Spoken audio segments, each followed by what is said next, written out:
বিধানসভায় বাড়ি বাড়ি প্রচারে বিজেপি প্রার্থী মহাবীর ঘোষ। মহিলাদের উচ্ছ্বাস চোখে পড়ার মতো। মালা পরিয়ে মিষ্টি খাইয়ে স্বাগত জানান বিজেপি প্রার্থীকে।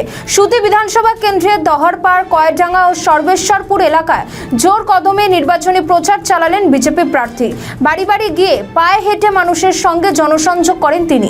প্রচারের সময় এলাকার বহু মহিলা তাকে ফুলের মালা পরিয়ে স্বাগত জানান।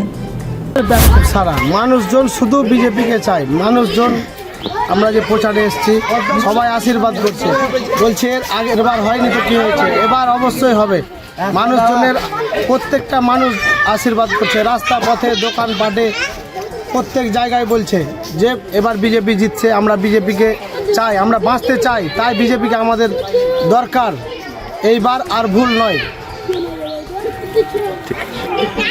আজ আমরা শুরু করেছিলাম দহরপাড়, তারপরে মিরপাড়া, কয়েরডাঙ্গা মিস্ত্রিপাড়া হয়ে কয়েরডাঙ্গা, এরপর আমরা সর্বেশ্বরপুর দিয়ে এই বেলার মতো শেষ হবে। আপনার নাম বলছে?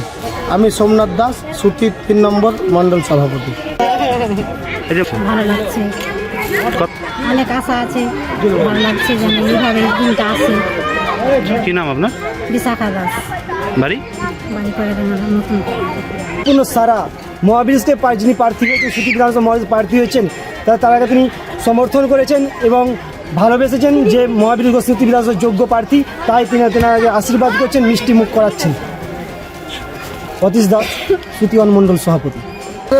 ভোট প্রচার আছে, আপনারা দেখতেই পাচ্ছেন যে জনসাধারণ এবং আমাদের যে মা বোনেরা সব বাড়ি থেকে বাইরে বেরিয়েছে, আশীর্বাদ করছেন, দুহাত তুলে এবং বলছেন আপনারা এই যে চলুন, আপনারা ডোর টু ডোর যান, আপনাদের সাথে আমরা আছি এবং এবার বিজেপি সরকার আসছে, এবার আমরাই জিতব।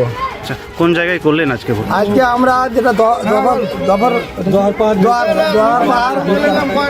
দোয়ারপাড় মিরপাড়া হয়ে আমরা এই যে কয়েরডাঙ্গা করে সর্বেশ্বরপুর আমরা প্রবেশ করি। আমাদের ভিডিও ভালো লাগলে লাইক ও শেয়ার করুন, কমেন্ট সেকশনে আপনাদের মতামত জানান। আরও ভিডিও পেতে আমাদের চ্যানেলটিকে সাবস্ক্রাইব করুন এবং প্রতি মুহূর্তে খবরের আপডেট পেতে প্রেস করুন বেল আইকন।